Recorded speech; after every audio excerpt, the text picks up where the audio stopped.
Hey guys, how you doing? Good, thanks. Yeah, coach after the last game obviously was a big win for you guys, but I was kind of struck when she said that the second half performance, quote unquote, left a lot to be desired. She was talking just about some of the execution and some of that. So I'm just curious what the practices have been like leading up to this game. Obviously, you're in single elimination, win or go home mode. So just what's sort of the vibe been around the team and what have the practices been like? Yeah, I think she's been really emphasizing urgency and attention to details and not wasting any moments. We only have a certain number of days and to play in this tournament, and it's only a one game thing at a time. If you lose, you're knocked out. So she's just been really trying to bring that urgency in practice, and we've been trying to bring that as a team and just making sure we're paying attention to the details, executing well, and preparing as best as we can to set us up for some good wins over the weekend. Yeah, like Chantel said, we're really just focusing on like the details and just like really hammering home like everything that we can control and making sure like our reps are like the best reps we can absolutely produce.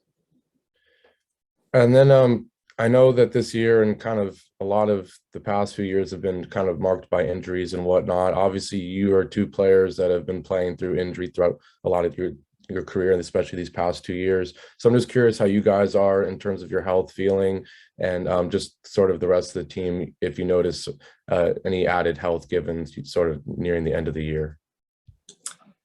We're good. The team's looking good. We're in shape. We're ready to go. It's fun having bodies back, and everyone we got is doing well. I think Diana Taurasi said the only time you'll ever feel 100% is before you start playing like a season and stuff. So, but everybody's like doing really, really good. All the bodies are here. We're all practicing, all feeling like really good and prepared to play for tomorrow. Well, that's good. I got two more and I'll let you guys go because I know like Lisa said, you guys got to get out of here. But I guess for Chantel specifically, being a redshirt senior, you've been here for a while. I know Natalie talked about it a little bit after the first game of this tournament, just everything that comes with, every game in this tournament potentially being the last one of your UCLA career. Does that sort of weigh in your mind going into games? Does it change any of your preparation or anything you do out there, just knowing that this could be sort of, your last go, or does it not change anything? I mean, I definitely think about it because it is nearing the end, and I get quite emotional about it sometimes because I am really sad that this is my last year. But it doesn't change how I approach games, just because I try to approach every game with the urgency and that I want to give 100% when I'm out there on the floor. And if anything, it just makes it even more important that I do leave it all out there on the floor, because I don't know if it'll be my last time wearing the UCLA uniform. But that's the way I try to prepare for every game I play of basketball. And so I'd say now it hasn't really changed, but if anything, it's got like a little bit more meaning to it.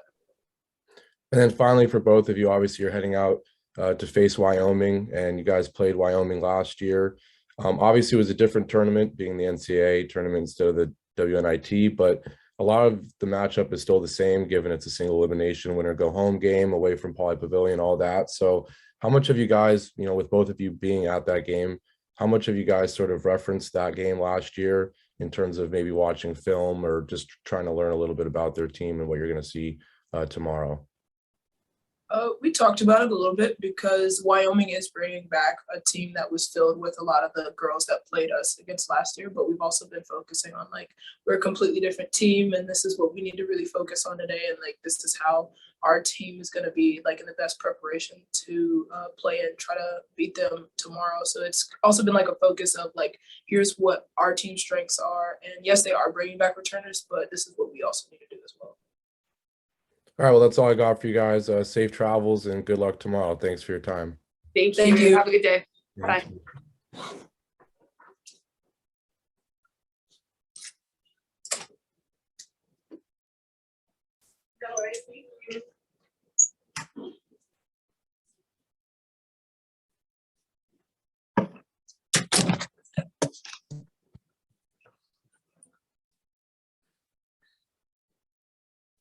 Hey, Coach, how you doing?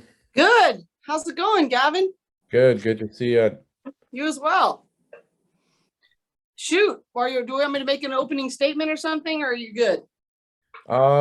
Sure, why not? Okay. I feel like that always gets in the flow of things. So sure. Well, first of all, it's March Madness, it's championship week, and I want to start by wishing our men good luck in the Sweet 16. Just really excited to watch them continue to progress. What a great matchup against North Carolina. Just fellas, we're with you and for you, and so we're really excited about that. So that was first and foremost, and then just really, we figured out that if we were to have the privilege of making it to the championship game, we have the potential of 11 days left in our season. And so just every moment, being where our feet are, taking advantage of every opportunity to compete, to improve, to give to each other, and just really don't want to miss an opportunity for that. That is, and we want to be a championship level program. And I shared this with you after the last game, but right now, this is the opportunity to learn about a championship mindset, championship preparation. This is the opportunity in front of us.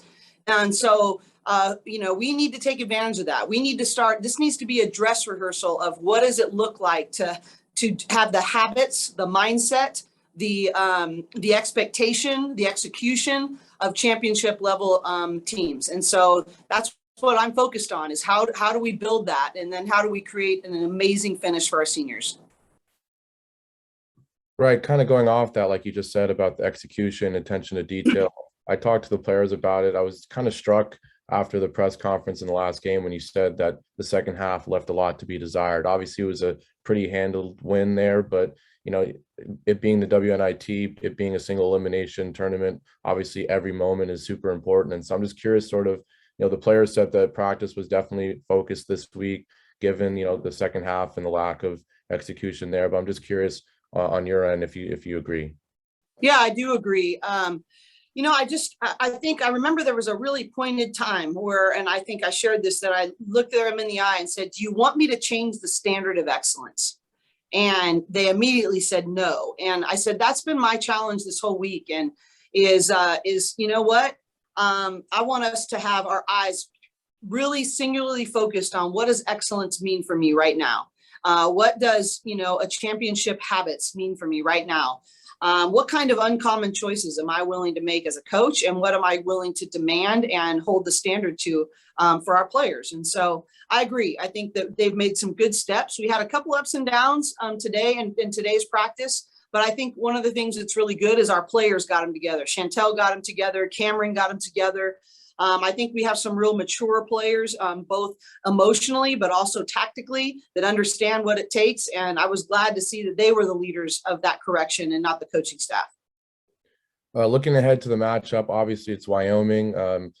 You guys played them last year, and like I was saying with the players, in ways it's similar. It's a single elimination game away from Poly, and I think it was Cam brought up, they are bringing a lot of their players back. So how much are you sort of watching the film from that game? Obviously, you have a completely different team this year compared to last year, but Right. No, I mean, Coach Tony's doing that scout. He watched the entire game. One of the things I'm going to do on the plane is watch our last year's game versus them. I've been pretty much focused on their team this year and our team up to this point, but I know Tony had done that very thoroughly leading up to the game. Yeah, they've got 4 out of 5 starters back from that team. We're going into their environment. They draw a great fan base, really exuberant fan base. Altitude. I'm sort of trying to be like, bring as much adversity on so that we have to step into it, lean into it, and have a toughness factor about us, sort of us against the world kind of thing. And, just that all we have is all we need. And we're just going to look each other in the eye, and we got to find a way to make it happen, to compete every possession,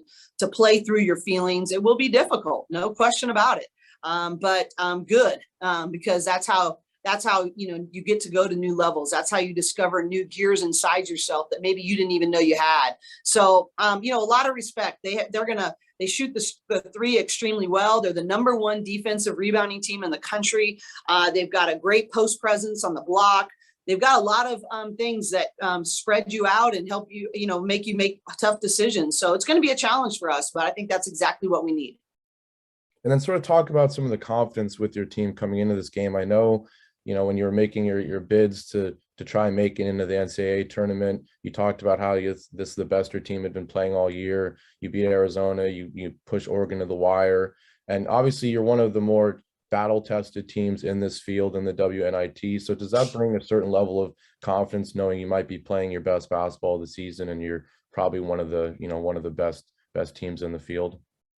Yes, it does. I think that, I think there has been some confidence that we've earned by what we've done towards the end of the year, but you can't carry it over, right? You got to go earn it again that day. And so, yes, I do think there's something to that we should, but there also is a humility about that, because that also brings everybody else's best. You got, when you are that team that you just described, you also got the biggest target on your back. And so you have to sort of embrace that. If you're gonna go in with that kind of swagger, you better have your habits back it up, and you better have your mental focus back it up, because you are going to garner the other team's best.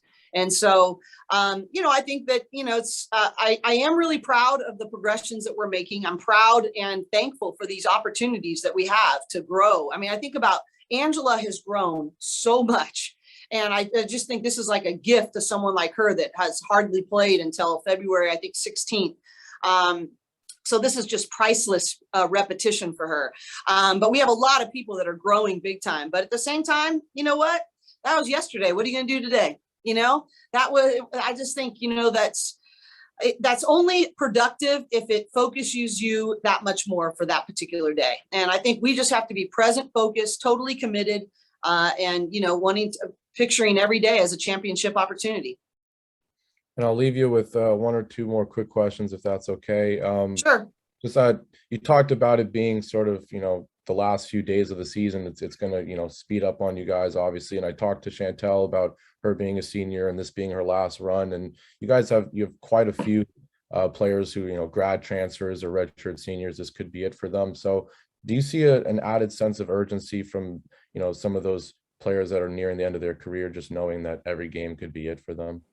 Yeah. And I think especially for someone like Chantel, who's not only been through so much physically and battling injuries and those kinds of things, but also she's taken really the emotional leadership burden this year. And even as she was describing it today in film, she got some tears in her eyes, and it runs deep for her, and also our other players in their last opportunity, even someone like Tiara Jefferson, who isn't playing, but this is her last opportunity to be a part of the Bruin program. The one thing I really I'm very proud of our players, is that they understand how special it is to wear these 4 letters. They understand that how many people would love to be in their shoes. They understand the excellence in which what they represent. They also understand the people that came before them to provide them the opportunities that they get to walk in. And so I think it strikes a little bit different for each senior. But I think one thing rings true, is that they know when your days are numbered, you better hold on to every moment, because being a UCLA Bruin is something that most people can only dream of, and they've had the opportunity to experience. So we want to keep it going as long as we can. And then my last question, we'll see how much you're allowed to say answering this, but I did notice, speaking about grad transfers, I noticed the video of you and Gina working out in Poly Pavilion. I've got a lot of questions from people about what that means. Can you say what that means for her next year, if she'll be back, or are you going to leave me hanging? I'm gonna tell you that you can expect a clarity on that in the next 24 hours. Okay, well, we'll be looking for that then. Thanks. That is what I can tell you, but I like the way you're thinking. All right, well, yeah, thanks, Coach. Have safe travels and good luck tomorrow. Thanks for your time. And Gavin, I know, well, first of all, are you a Bay Area guy? I am. I'm back home for spring break. Where'd you go to school? High school? I went to Woodside High School. Okay, I went to Milpitas High School. So okay, yeah. I'm a Bay Area girl too. But honestly, I want to say this, and I don't mind even if you have been really spectacular. I appreciate your engagement. I appreciate your professionalism, the way you hung with us this year. And I just want you to know that your work to cover our team does not go unnoticed or unappreciated. So thank you, Gavin. Appreciate you. Thank you. I really appreciate it. And you always make it really easy to cover the team. You're always so, grateful towards the media and everything. So I really appreciate that. You got it. All right, buddy. We'll talk to you soon. Okay. All right, yeah. Safe travels. We'll see you tomorrow. Okay. Bye-bye. Bye.